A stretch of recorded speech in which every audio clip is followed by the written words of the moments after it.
Paz do Senhor, irmãos. Amém? Podem sentar.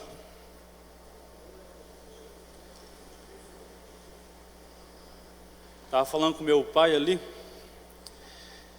Talvez ele esteja mais nervoso do que a primeira vez. Porque hoje é culto de doutrina e é o culto da palavra, a qual ele ministra aqui em Feira de Santana há 18 anos. E eu cresci escutando ele, então é de muita responsabilidade estar aqui. Então agradeço a Deus em primeiro lugar pela honra e oportunidade de estar aqui, e também agradeço ao meu pai, o pastor Josué, por me deixar estar aqui com vocês, e agradeço a vocês pela paciência de me escutar, amém? Sexta-feira eu estava em um momento de oração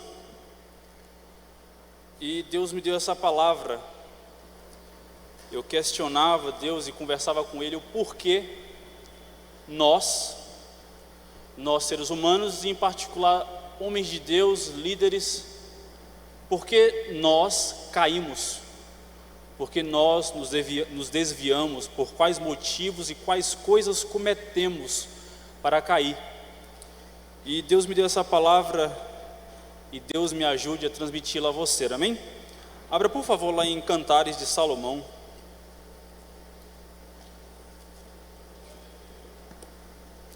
Cantares, capítulo 5. Ronei, prega comigo, viu?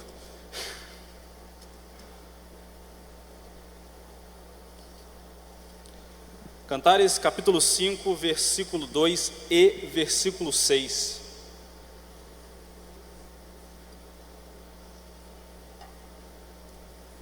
Cantares de Salomão, ou Cântico dos Cânticos, capítulo 5. Versículo 2 e versículo 6, amém? Vamos lá. Eu dormia, mas o meu coração velava. Ouvi a voz do meu amado que estava batendo. Abre-me, minha irmã, amada minha, pomba minha imaculada. A minha cabeça está cheia de orvalho, os meus cabelos das gotas da noite. Versículo 6. Eu abri a porta ao meu amado, mas já o meu amado se tinha retirado e ido. A minha alma se derreteu quanto antes ele me falou. Busquei-o e não o achei. Chamei-o, mas ele não me respondeu. Amém? Podem sentar. Esse texto que eu li é mais um texto de abertura da mensagem que eu quero, mas que eu quero trazer aqui já de começo é como deve ser triste ser buscado por Deus, Deus batendo a nossa porta e a gente perdendo nosso tempo com coisas, e quando passa o tempo e que a gente vai dar ouvido a Deus, Ele já foi, Ele já se apartou, e quando a gente menos espera, achando que Deus está lá, plantado nos esperando, na verdade, Deus, apesar de ser misericordioso e com graça em nossas vidas, Ele tem um limite, e muitas vezes estamos bancando algumas coisas, e Ele vai embora, e muitas vezes a gente o busca, mas infelizmente não vamos achá-lo. E isso que eu quero trazer a você. Coisas que nós fazemos enquanto Ele nos espera, mas quando nós terminamos nossas atitudes, quando vamos buscá-lo, não os achamos porque Ele se apartou de nós. Amém? Lá em Zacarias, capítulo 7, versículo 11 a 13, diz assim: Eles, porém, não quiseram escutar, e me deram o ombro rebelde, e ensurdeceram seus ouvidos para que não ouvissem. Sim, fizeram o seu coração duro como diamante, para que não ouvissem a lei, nem as palavras que o Senhor dos Exércitos enviara pelo seu Espírito, mediante os profetas precedentes, de onde veio a grande ira do Senhor dos Exércitos. E aconteceu que, como Ele chamou, e eles não ouviram, assim também eles clamarão, mas eu não ouvirei, diz o Senhor dos Exércitos.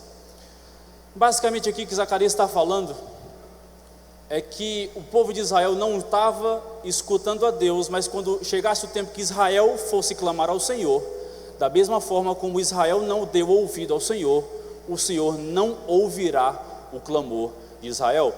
Interessante dizer que desde Gênesis a Apocalipse, se não de Gênesis até hoje, o ser humano, geração após geração, ele tem tendência em se desviar do caminho do Senhor. Faz parte da natureza do homem se desviar dos propósitos do Senhor. Onde é que está escrito isso? Oséias capítulo 11, versículo 7 diz: porque o meu povo é inclinado a desviar-se de mim, bem que clamam ao Altíssimo, nenhum deles o exalta. Basicamente faz parte da nossa natureza querer e tender a se desviar daquilo que Deus quer para nossas vidas.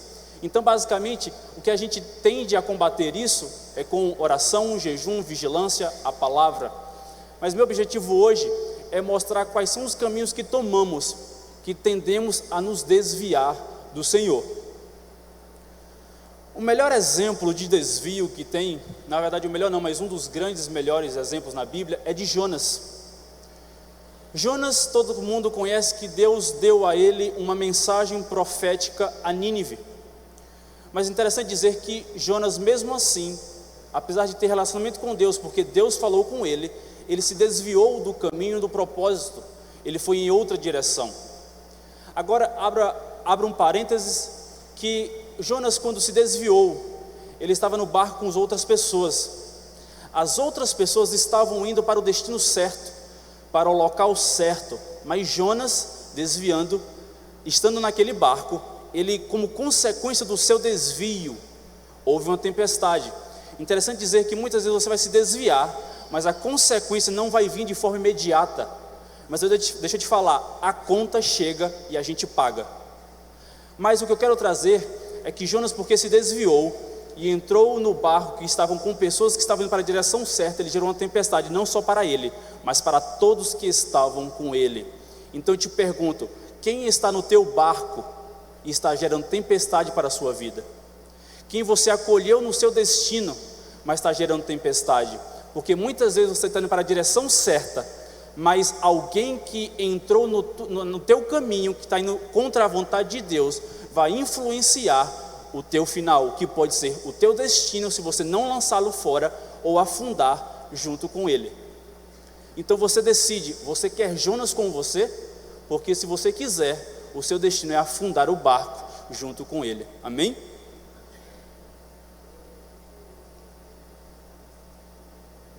Mas meu propósito é entrar um pouco mais no assunto. E vamos começar por que caímos e como caímos. E o primeiro ponto é vaidade.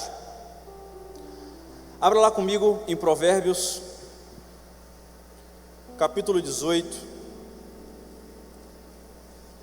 versículo 12. Provérbios 18, capítulo 12, que diz: antes da queda eleva-se o coração do homem, mas a humildade precede a honra. Eleva-se o coração do homem, que é vaidade, viu gente? Quanto maior a sua vaidade, maior a sua queda. Quanto mais você é vaidoso em tudo, maior será a sua queda. E não melhor que falar sobre vaidade do que Salomão. Abra comigo lá em 2 Crônicas. Lá em 2 Crônicas, que eu quero falar com você, é uma construção do perfil de Salomão perante Deus. 2 Crônicas capítulo 1, versículo 1 e versículo 7 diz: Salomão, filho de Davi, fortaleceu-se no seu reino, pois o Senhor seu Deus era com ele e muito o engrandeceu. O versículo 7 diz: naquela mesma noite Deus apareceu a Salomão e lhe disse: pede o que queres que eu te dê. Interessante dizer que Salomão iniciou o seu reinado com a bênção de Deus. A bênção de Deus estava sobre Salomão. A mão do Senhor estava guiando Salomão. Lá em 2 Crônicas também, no capítulo 2, versículo 5, diz: o templo que vou edificar há de ser grande, porque o nosso Deus é maior do que todos os deuses. Salomão iniciou o seu reinado colocando Deus acima de tudo e acima de todos. Após a mão do Senhor estar sobre Salomão e guiando ele debaixo da bênção, Salomão coloca Deus acima de tudo e de todos. Salomão também levou o povo de Israel a olhar Deus e cultuá-lo. Lá em 2 Crônicas capítulo 5, versículo 2 até o 6, que diz: convocou Salomão a Jerusalém os anciãos de Israel e todos os cabeças das tribos, os cabeças de família dos filhos de Israel, para fazerem subir a arca da aliança do Senhor da cidade de Davi, que é Sião. Todos os homens de Israel se congregaram ao rei na festa no 7º mês. Vieram todos os anciãos de Israel. Os levitas levantaram a arca e a fizeram subir com a tenda da congregação e também todos os utensílios sagrados que nela estavam. Os sacerdotes levitas os fizeram subir. Então o rei Salomão e toda a congregação de Israel, que se tinha congregação a ele, diante da arca, sacrificavam carneiros e bois, que não se podiam contar nem numerar por causa da sua multidão. Interessante dizer que Salomão estava debaixo da bênção. Salomão colocou Deus acima de tudo. Salomão ensinou o seu povo a cultuar a Deus, e Deus manifestou-se à congregação, lá no versículo 13 e 14 do mesmo capítulo 5, e se manifestou pessoalmente a Salomão, no capítulo 7, versículo 12. O que eu quero falar com isso com você? O fato de Salomão estar debaixo da bênção, ter colocado Deus acima de tudo, ter ensinado o povo a cultuar, e Deus se manifestou a ele, ele foi suscetível à queda e ao desvio por conta da vaidade. Lá em 1 Reis 11, que não vou ler todo com você, é onde começa a queda de Salomão. Basicamente a parte principal que eu vou ler para você é: além da filha de Faraó, o rei Salomão amou muitas mulheres estrangeiras, moabitas, amonitas, edomitas, sidônias e etéias, das nações que o Senhor tinha dito aos filhos de Israel: não entrareis em contato com eles. Além disso, Salomão passou a ser idólatra. Ele adorou a Milcom, Astarote, Quemós, Moloque. Ele passou por conta da vaidade, porque a vaidade trouxe a ele o desejo de expandir o seu reino, e como consequência da expansão do seu reino, porque ele queria mais e mais, ele foi necessário entrar em culturas que Deus mandou ele não entrar. Ele se envolveu com mulheres que Deus mandou não se envolver, e adorou deuses que não era permitido adorar, outros deuses. A vaidade de Salomão fez com que ele se desviasse. Ele tinha tudo de perfeito, ele tinha Deus, tinha a bênção, tinha a casa, tinha um povo, mas a sua vaidade em querer mais, em se exaltar diante de todos, em se exaltar diante dos reinos, em se exaltar diante dos reis, ele se tornou uma pessoa suscetível à queda por conta da vaidade. A vaidade é perigosa, gente. A vaidade vem através do poder, da fama, da glória, e Salomão tinha tudo isso, e ele caiu. Nós hoje também estamos suscetíveis a essas coisas, a fama, a poder, a glória, e como Salomão, apesar da sabedoria, podemos cair. Uma vez eu brinquei com minha avó falou: você tem que viver de acordo com a Bíblia, naquela fase meio rebelde do adolescente. Eu falei: tudo bem, vou viver como Salomão. Tinha muito dinheiro, tinha tudo. Ela: não, misericórdia. Então você percebe que Salomão deixou de ser um exemplo de sabedoria, de bênção de Deus, a ser um exemplo a não ser copiado. A vaidade fez isso com ele. Lá em Eclesiastes capítulo 1, no versículo 2, ele diz: vaidade de vaidades, diz o pregador, vaidade de vaidades, é tudo vaidade. O que é que a vaidade fez com Salomão? Salomão era o homem mais sábio, era o homem mais sábio do mundo, e não houve nem haverá outro como ele, mas terminou sua vida como amargurado e se perdeu na sua própria sabedoria, quando ele diz que tudo é vaidade, enfado e cansaço. Salomão, por conta da vaidade, ele foi um homem levantado por Deus, tinha um relacionamento com ele, mas viveu o auge da sua vida como um idólatra. Alguns estudiosos dizem que ele terminou a vida, voltou para Cristo. Outros dizem que não é o objetivo aqui tratar disso, mas o auge da sua vida como rei, ele era idólatra. E tudo isso foi suscetível por conta da vaidade, e cada um de nós é suscetível a isso. É comum em nosso meio, tratamos como coisa pequena, mas estamos prontos para ser atacados por Satanás através da vaidade que aflora dentro do nosso coração. Interessante também dizer que a vaidade fez com que Salomão era um homem respeitado na sua política externa. A rainha de Sabá veio de outro reino para conhecê-lo. Mas interessante dizer que por conta, depois que Salomão cai em 1 Reis 11, Deus diz que o reino dele será dividido, mas não no reino dele por causa do pai Davi, mas o reino dele será dividido durante o reinado do filho dele. Eu te pergunto, muitas vezes você não está sofrendo a consequência de Deus na sua vida por conta dos seus pais, por conta de alguém que está acima de você, louvando e orando por você, mas que tipo de legado você está deixando para o seu filho? Porque Roboão tinha tudo para dar certo, como o pai, como o avô, mas por conta das atitudes de Salomão, pela vaidade, Deus não pesou a mão sobre Salomão e o seu reino. Deus pesou no reino de Roboão. Deus dividiu e levantou inimigos no reino do filho de Salomão por conta das atitudes. Então, eu quero te perguntar, que tipo de legado você está deixando para a sua descendência? Está valendo a pena você ser vaidoso? Está valendo a pena você se exaltar diante das pessoas com seu poder, com sua fama, com sua glória, sendo que seu filho vai pagar a sua conta?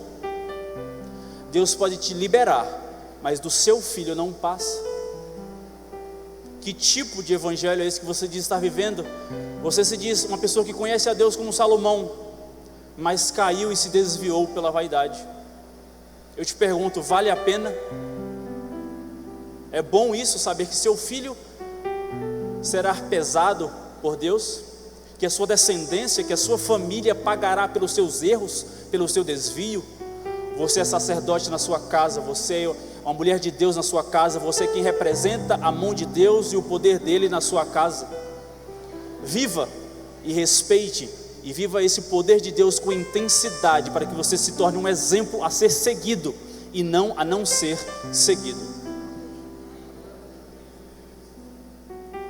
Eclesiastes 2, capítulo 4, capítulo 2, versículo 4. Eclesiastes 2, capítulo 4 a 11.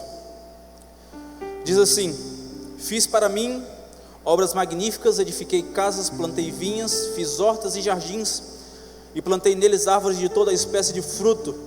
Fiz tanque de águas para com eles regar o bosque em que reverdeciam as árvores. Adquiri servos e servas, e tive servos nascidos em casa. Também tive grandes manadas de vacas e ovelhas, mais do que todos os que houve antes de mim em Jerusalém.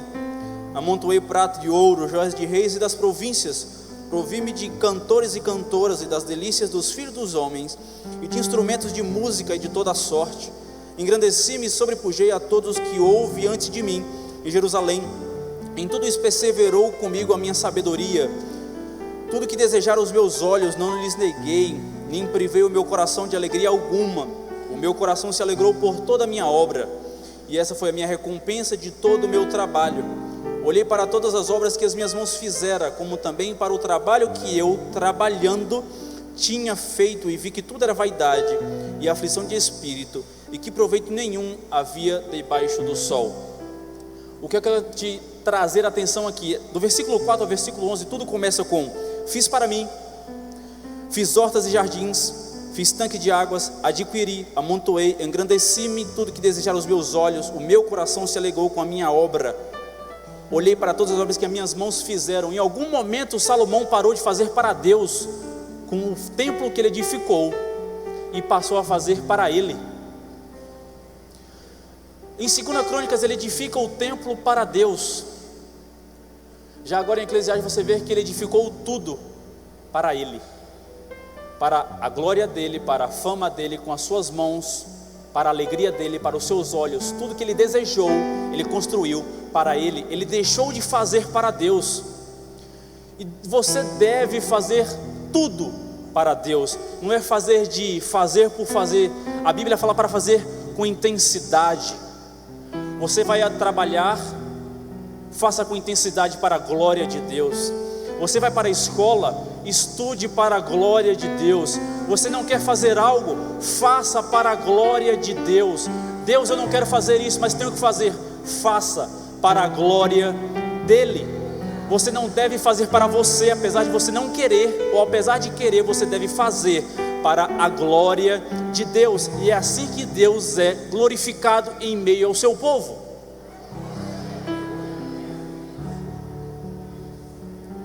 Então, a vaidade tira de nós o foco de Deus, A vaidade tira de nós a vontade de fazer para Deus, para fazer para nós, e portanto então nos desviamos do propósito de Deus, da sua vontade, e cumprir na nossa vida a vontade dele.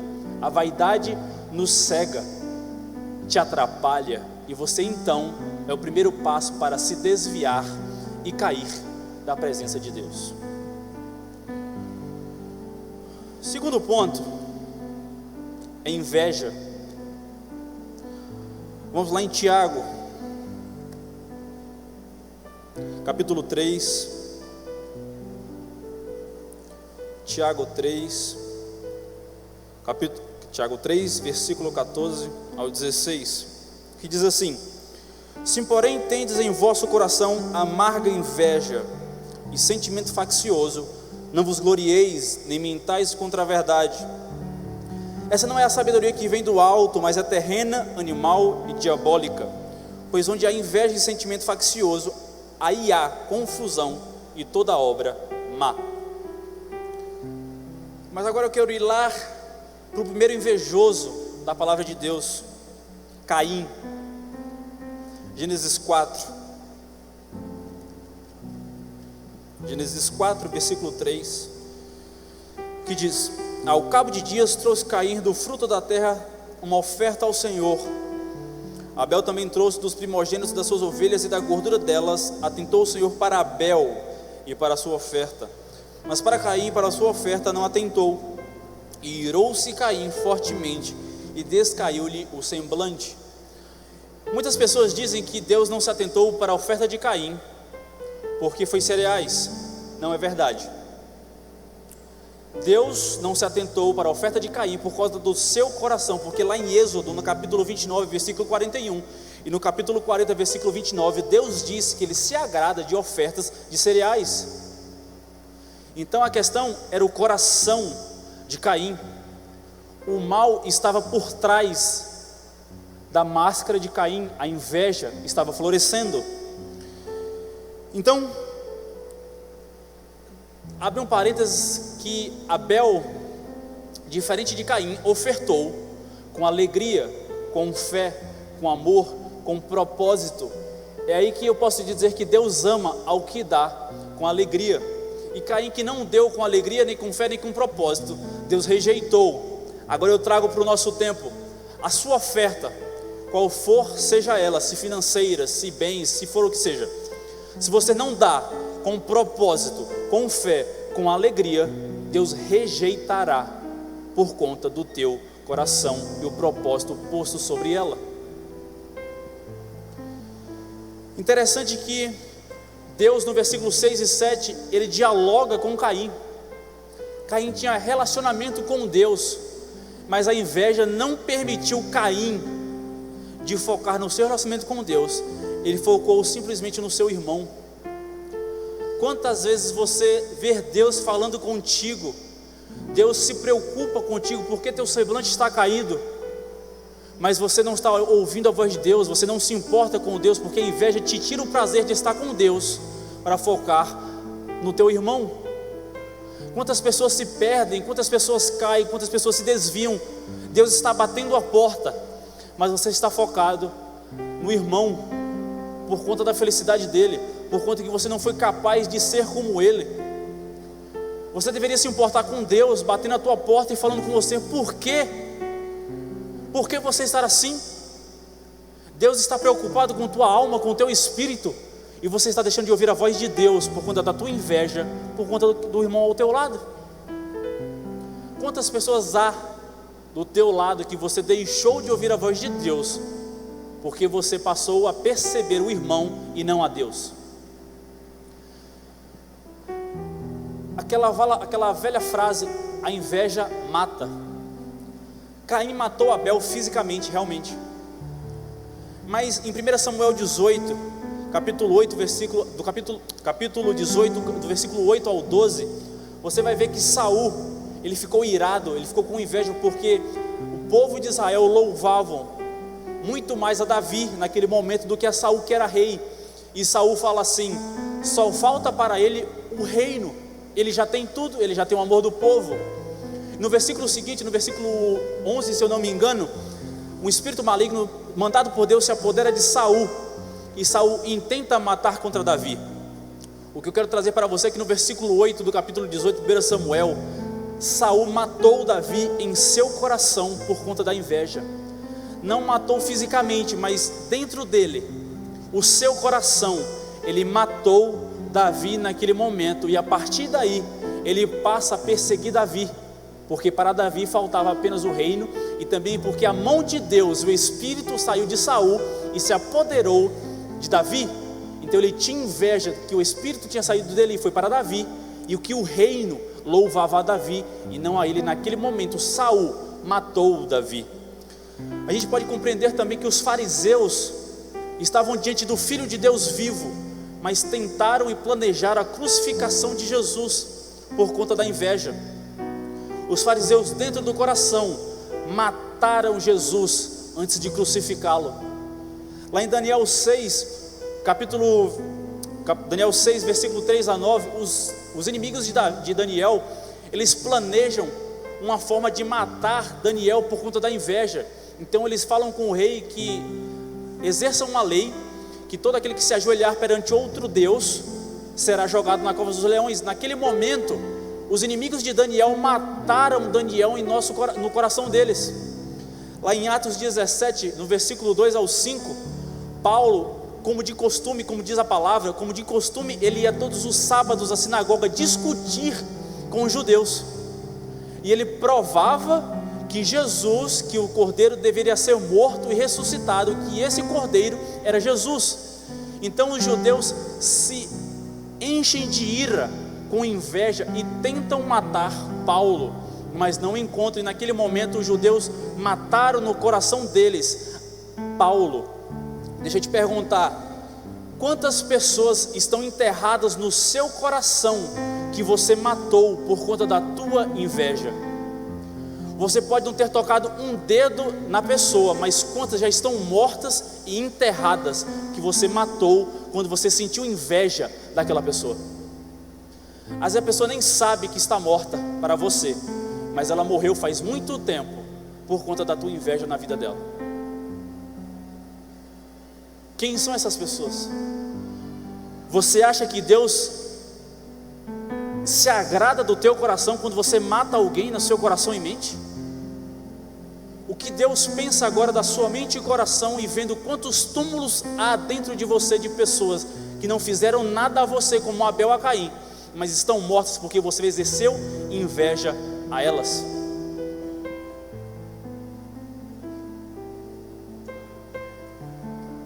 Aleluia. Quão longe já estamos de Deus quando fazemos essas coisas. Viemos para a igreja, louvamos, adoramos, mas somos incapazes de perdoar, somos incapazes de exercer amor, de aprender com o próximo.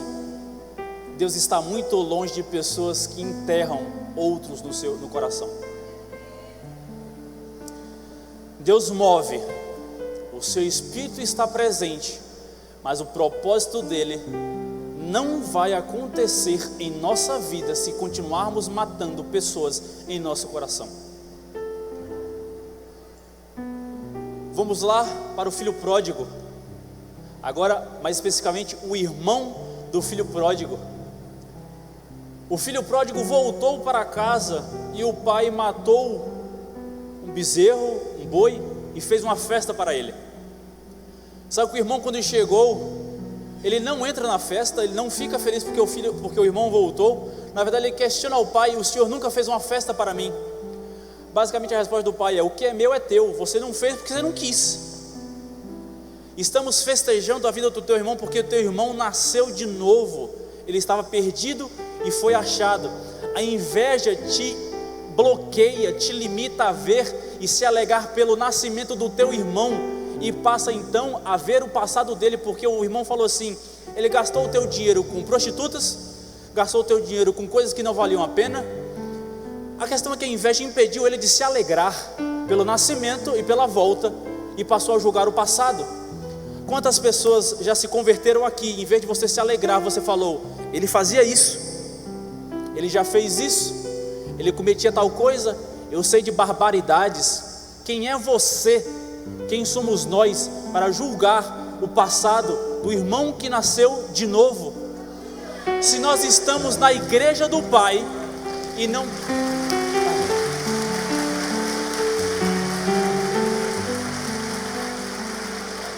Se estamos na casa do Pai e não fazemos festa, é um problema nosso com Deus, porque aqui está a glória dele, e não contemplamos como o Antigo Testamento e o Novo por culpa nossa, não por conta de Deus, que o Deus é o mesmo ontem, é o mesmo hoje e será o mesmo amanhã.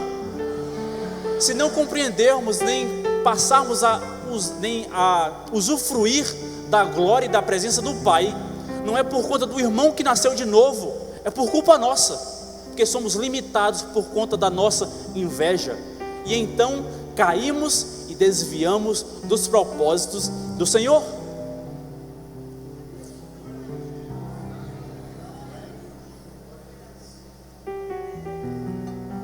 Romanos capítulo 1, versículo 28 a 32. Você pode anotar, você pode abrir, mas eu vou resumir para você. Paulo aqui está falando sobre as obras da carne, e ele coloca a inveja no mesmo grupo de homicida e no mesmo grupo daqueles que aborrecem a Deus. Basicamente, quando você exerce inveja, você está se comportando no mesmo grupo de pessoas que cometem tais pecados. Inveja não se compara a matar alguém. Você está no mesmo grupo daquele que é homicida e daquele que aborrece a Deus. Interessante dizer que isso é sugestivo. A palavra de Paulo nos faz pensar, porque a inveja parece o quê? Que queremos atacar a Deus com nossa inveja, a qual consideramos o responsável pelo nosso insucesso, mas como não podemos, passamos a exercer inveja e atacar o nosso próximo aleatoriamente que escolhemos, porque julgamos ele uma ameaça para o nosso sucesso. Você não está atacando ao próximo, você está atacando a Deus. Você não está ferindo o próximo, você está ferindo, ou tentando, na verdade, ferir a Deus. Quem você é? Quem nós somos? Qual é a nossa posição diante de Deus? O que estamos fazendo, cometendo para o nosso próximo? Amor, compaixão, misericórdia ou a inveja? Fica com vocês. Terceiro ponto da mensagem, terceiro ato, atitude que cometemos ou que temos dentro de nós, que nos possibilita o ato de cair e se desviar, é a ganância, a usura. Abra comigo lá em 1 Timóteo, capítulo 6, versículo 10.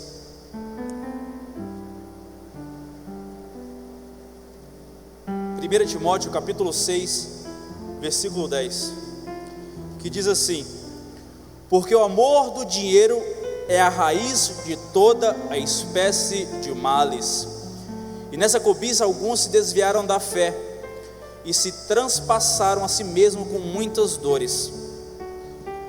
A ganância é a porta, é a possibilidade de você conseguir cometer todos os outros pecados. A ganância te possibilita isso. A ganância é o primeiro passo. E quem melhor para falar de ganância do que Judas?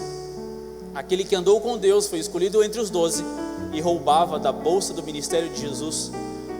Lá em João capítulo 12, versículo 4 ao 6, diz assim: contudo, um dos discípulos, Judas Iscariotes, que mais tarde o trairia, objetou: por que não se vendeu este perfume por 300 denários e não se deu aos pobres? Ele disse isso não pelo cuidado que tivesse com os pobres, mas porque era ladrão. Tendo a bolsa de dinheiro, tirava o que nela se lançava. Basicamente, ele não estava se importando com os pobres. Deem oferta para o ministério de Cristo, porque assim era possível que ele roubasse. Jesus sabia que Judas o trairia, tanto que em João capítulo 6, versículo 70, ele diz: eu escolhi os 12, mas dentre vós há um que é um diabo. Jesus chamou Judas de diabo, na cara dura. Jesus sabia que Judas o trairia, mas Jesus mesmo assim escolheu, e a ganância de Judas foi a queda dele, porque lá em Mateus, se não me engano, agora esqueci o texto, Judas é tão ganancioso que ele diz para os fariseus: quanto vocês me pagariam para que eu pudesse lhes entregar o Cristo? Quero chamar a atenção é que não foi os fariseus que chegaram para Judas e jogou a bolsa de dinheiro tentando comprá-lo. Foi Judas primeiro que se vendeu e deu a oportunidade de Cristo ser entregado para a crucificação. Judas andou com Jesus, esteve presente durante as curas, os milagres, os atos divinos, mas a ganância cegou Judas ao ponto dele se importar com 30 moedas de prata, que os estudiosos dizem que foi muito pouco comparado ao valor que Jesus merecia ser pago. Ele era tão ganancioso que ele se contentou com pouco dinheiro, em vez de estar perto de Jesus. Quantas vezes estamos andando com Jesus para todo lado, mas nosso olho está na ganância? Quantas vezes viemos para a igreja, mas nosso coração está lá fora, pensando de formas de ganhar mais e mais. Não estou dizendo que ganhar mais e mais é ruim, mas quando você ganha mais do que você adora a Deus, você não está adorando a Deus, você está adorando a Mamon, porque Deus diz: ou adora a mim, a Deus, ou adora a Mamon. Você não pode ter dois deuses. E apesar de Judas caminhar com Cristo, ele idolatrava com a sua vida a Mamon, porque é o rei, o Deus do dinheiro. Então, deixa eu te perguntar: você está na igreja, nós estamos na igreja, mas quem adoramos? A nossa ganância é a porta para todos os males, é uma porta para deixar de adorar a Deus e idolatrar a Mamon, através do dinheiro.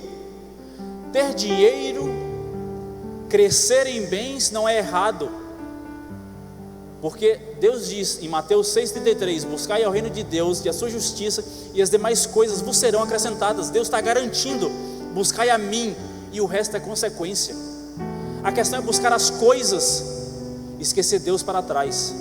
Uma coisa é andar com Deus, andar com Jesus, como Judas andou. Ele ouviu os ensinamentos, mas ele não foi capaz de ter o prazer de andar com o Filho de Deus, e se vendeu pelo dinheiro. Eu deixo essa pergunta para nós: nós estamos nos vendendo? Nós estamos deixando de adorar a Deus pelo dinheiro? Vale a pena? Qual foi o fim de Judas? Basicamente, terminou enforcado em um galho de árvore, resultado da sua ganância. Qual é o seu fim? Estar junto com os outros 11 discípulos que continuou a adorar a Deus e compreendeu a Deus, ou terminar como Judas, ganancioso? E o fim da linha foi aquele, nada mais. Traiu Jesus pela ganância. Você quer isso? Nós queremos isso? A igreja que quer mudar o mundo, quer expandir o reino de Deus, que quer adentrar dentre tantas coisas que dizemos que queremos combater, tudo que dizemos que queremos combater, somos capazes, estamos nos colocando de pé como pessoas que realmente adoram a Deus, compreendem a sua palavra e seguem aquilo que Ele mandou nós seguirmos? Porque falar da boca para fora, Judas também falou: vende, dá aos pobres. Mas o seu coração não era isso. O que importa não é o que você fala, o que importa é o que está dentro do teu coração e a quem você serve.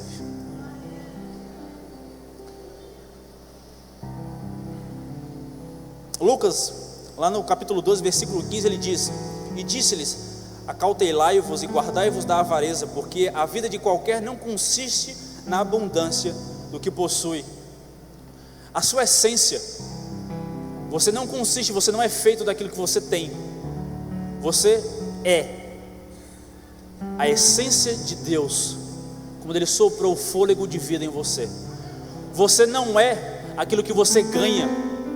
A sua estrutura, o que você consiste, que você tem dentro de você, é o que Deus coloca. O seu vazio que você tem dentro de você não é preenchido pelo que você ganha, é preenchido quando você levanta a mão e declara Jesus como seu Senhor e Salvador da sua vida. Salomão, lá em Eclesiastes capítulo 5, versículo 10 diz: o que amar o dinheiro nunca se fartará de dinheiro, e quem amar a abundância nunca se fartará da renda. Também isso é vaidade. Você não se farta de dinheiro, você não se farta com a ganância. Você pode até se enganar, mas o que te farta é a glória de Deus, a sua graça e misericórdia. Gente, é muito incrível como nós, nessa sociedade capitalista, nós jovens, adolescentes que estamos crescendo agora, sendo invadidos por esse meio de comunicação, dizemos que para sermos felizes precisamos ter, ganhar. Mas e aí? Isso não é aquilo que nos preenche, não é o bem, não é o ganhar, é Deus, é Jesus. E agora, mais especificamente para nós jovens e adolescentes, não importa o que a mídia diz que você precisa ter, a palavra de Deus diz que você precisa ter Cristo, Deus, como seu Salvador e Senhor. Você pode ter tudo de última geração, mas se você não ter o eterno dentro de você, não vale a pena.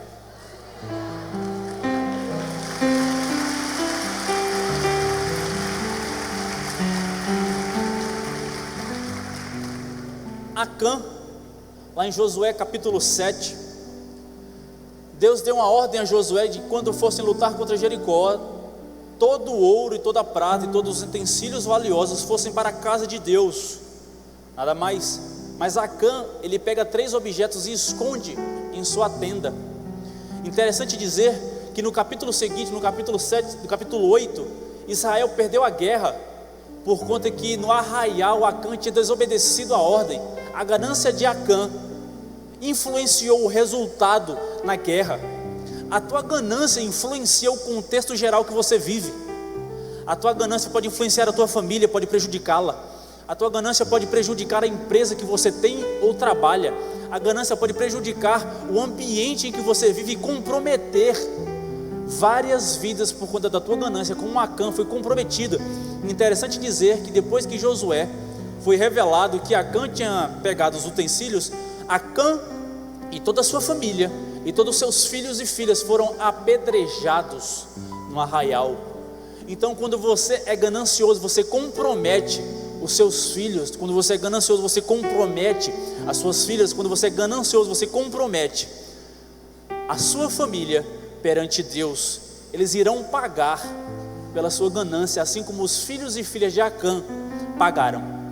Então eu te pergunto, vale a pena ser ganancioso para comprometer a vida daqueles que te rodeiam?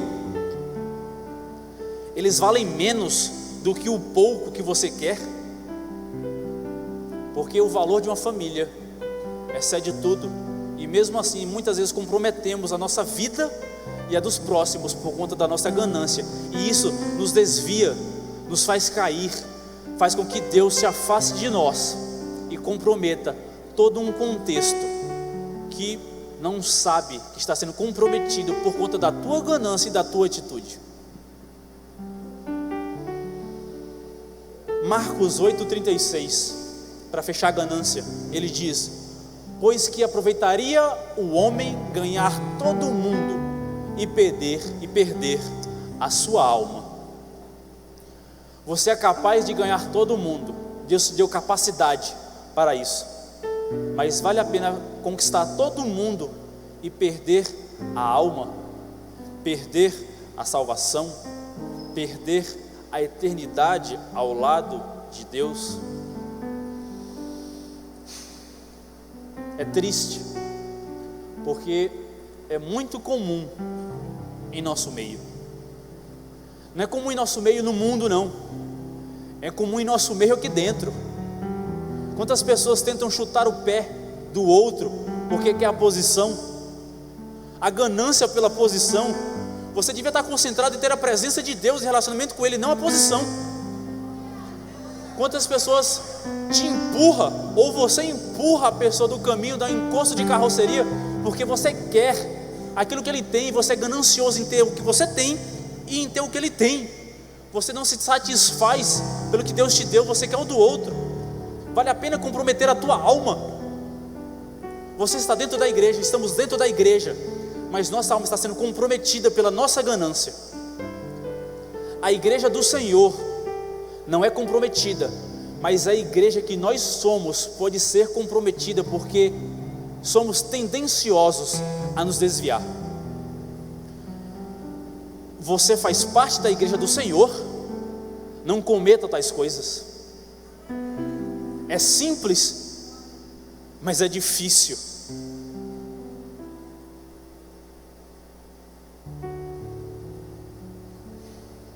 Último ponto: a cegueira espiritual.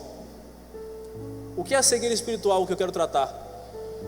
Quantas vezes andamos com Deus,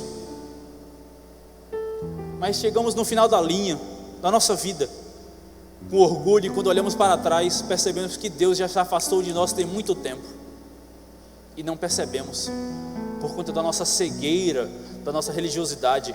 Lá em Juízes capítulo 16 versículo 20, abra comigo por favor. Juízes 16 capítulo 20.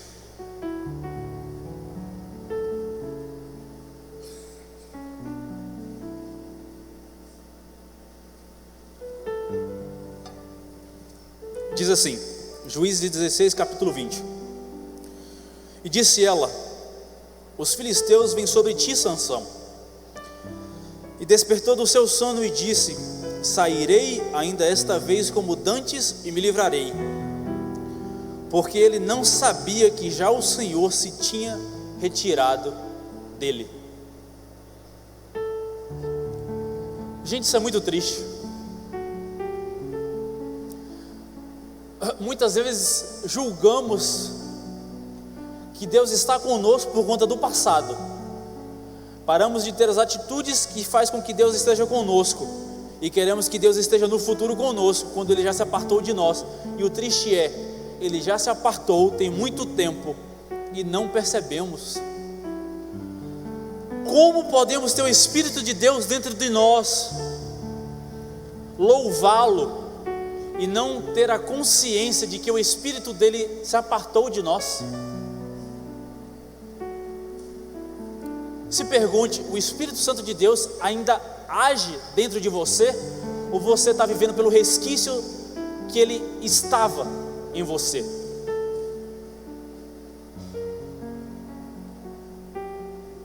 Porque Sansão se levantou para combater os filisteus, porque ele achava que o Espírito estava com ele. Era o resquício, porque o Espírito Santo já tinha se afastado. Por quê? A igreja se perde a cada dia, e não é porque se perde lá fora não, está se perdendo por conta própria. O diabo não precisa ficar batendo na igreja não, porque a própria igreja adormeceu. Eram 10 noivas, 5 estavam atentas ao Espírito Santo, 5 dormiram e não percebeu que ele já tinha ido. A igreja está dormindo e não percebe que é hora de acordar, está caindo aos pedaços e quer ir para a glória, quer combater o que precisa ser combatido e não acorda, não percebe que o Espírito de Deus está dentro dela, está indo embora. Acorda, acordemos, porque o Espírito está batendo, mas ele vai embora, porque há um tempo dele ir. No capítulo todo 16, lá de Juízes, o diálogo entre Sansão e Dalila, para Dalila é uma estratégia de tentar encontrar a força de Sansão. Mas Sansão está cego espiritualmente porque acha que aquela conversa é um momento de cativo. Sansão não percebe que Dalila está procurando o ponto fraco dele. A cegueira espiritual faz que você não perceba as pessoas que tentam mal contra você. Você acha que é um momento de felicidade, de conforto, mas na verdade a outra pessoa está tentando mal contra você. E a cegueira espiritual te faz isso. A cegueira espiritual te tira o discernimento, porque aquele momento era um momento, apesar da circunstância, confortável. A cegueira espiritual te tira o discernimento com quem você está deitando no colo e contando os seus segredos. Metaforicamente, no colo de quem você está deitando e contando os teus segredos. Está passando a mão na tua cabeça, dizendo que gosta de você, mas no quarto secreto está os inimigos esperando que o teu segredo seja entregue. Porque Dalila, enquanto perguntava a Sansão no quarto dela, estavam os filisteus esperando o momento certo para atacar a Sansão. No colo de quem você está deitando e entregando os seus segredos? Quem é a Dalila na sua vida? Quem é você na vida dela? Porque antes de Sansão nascer, o anjo chega para os pais e diz 3 leis: não tocar em cadáver, animal morto, não beber bebidas fortes e não raspar a cabeça. E a cegueira espiritual te tira o discernimento que você precisa continuar tendo o comprometimento com a lei de Deus na sua vida. Você quer a promessa de Deus, mas não quer cumprir o que Ele te determinou. Sansão tocou na carcaça do leão para pegar o mel. Sansão bebeu bebida forte quando ele se casou com Tímina, e como consequência ele queima a via inteira. E Sansão raspou a cabeça. A cegueira espiritual te tira o discernimento e o comprometimento com o propósito de Deus na sua vida, e você passa a focar no propósito, mas esquece da lei que você tem que fazer e ser comprometido para que o propósito de Deus se faça em sua vida. A cegueira de Deus te tira e te impede de estar comprometido com a obra dele. Você se perde dos prazeres da vida, como Sansão se perdeu. Os fariseus, lá em Mateus 15,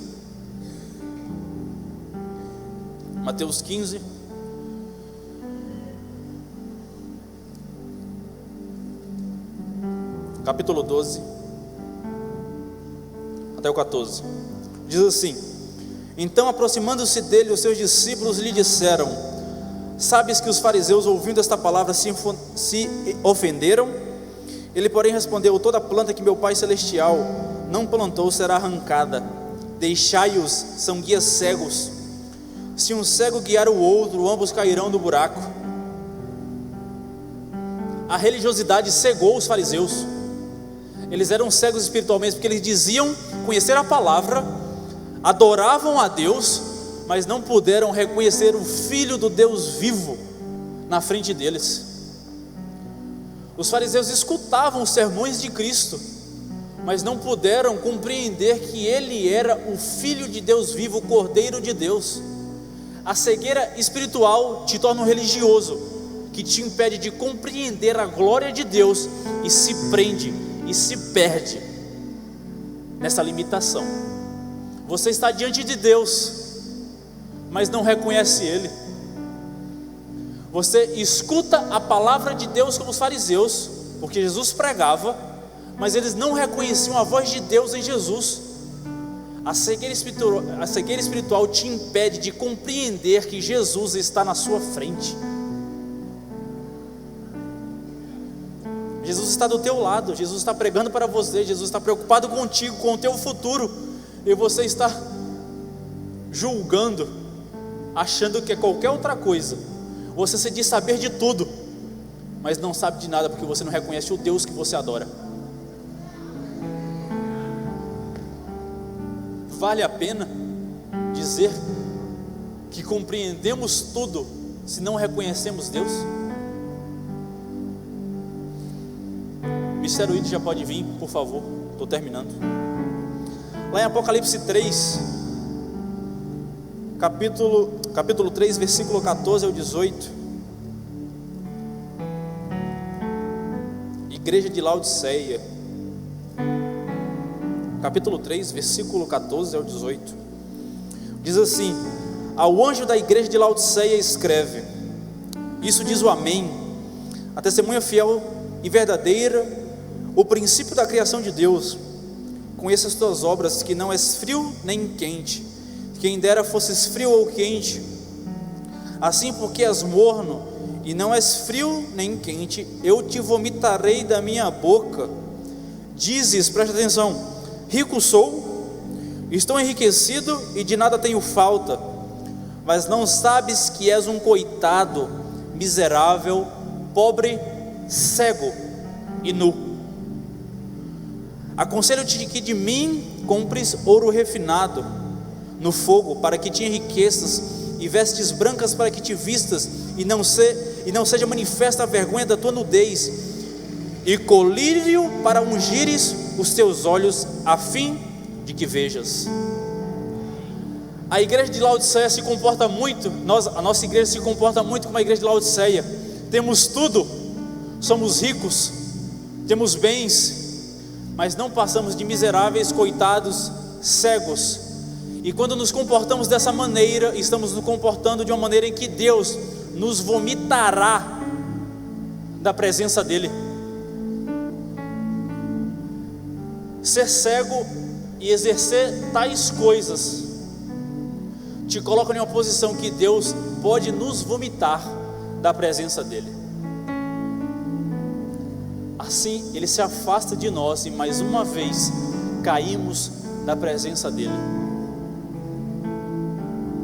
A igreja precisa se comportar como a igreja de Laodiceia. Que essa palavra esteja fazendo efeito em você e você possa reconhecer Deus através da visão, que a sua visão espiritual seja arrancada, seja curada e você possa ver Deus diante de você. Para terminar, Maria, lá em João capítulo 20, versículo 15, quando Maria Madalena não encontra o corpo de Jesus na sepultura, no jardim, Jesus passa diante dela e ela diz: Senhor, se fores tu que pegasse o corpo do meu amado, me diga onde está e eu buscarei. E Maria confunde Jesus com um jardineiro. Maria Madalena caminhou com Jesus todos os dias do seu ministério, ajudou, orou, intercedeu, clamou, mas não pôde compreender que Jesus estava diante dela. Nós oramos, nós louvamos, mas do que adianta procurar se não sabemos reconhecer quando achamos? Deus tenha compaixão de nós. Por favor, se coloque de pé. Deus tenha misericórdia da nossa vida, porque estamos nos desviamos, caímos e não estamos percebendo por conta da nossa cegueira.